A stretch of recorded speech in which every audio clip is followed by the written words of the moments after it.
हम मीनू झा गोर लगे छी समस्त मिथिलावासी के एकटा बर के परिछन गीत ल के उपस्थित छी। एमे बरियाती के स्वागत के वर्णन सेहो कैल छन। कोशिश करे छी अपने लोकन के नीक लागे। धन्यवाद। जय मिथिला, जय मैथिली। चलू है सखी सब सुमुखी सुनैनी है, चलू है सखी सब सुमुखी सुनैनी, चलू है सजनी दर बजा पर आयल बरियात, चलू है सजनी दर बजा पर आयल बरियात।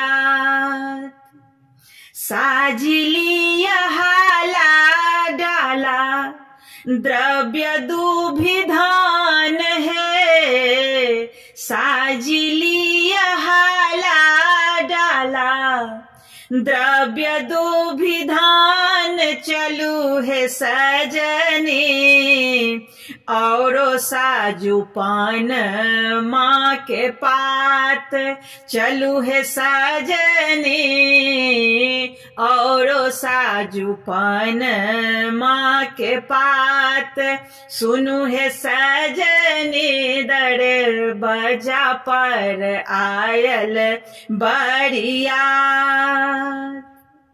नील रतन पालकी में शोभे चारु दूल्हा है, नील रतन पालकी में शोभे चारु दुल्हा, चलू है सजनी कोमल कमल सन गात, सुनु है सजनी कोमल कमल सन गात, चलू है सजनी दर बजा पर आयल बरियात।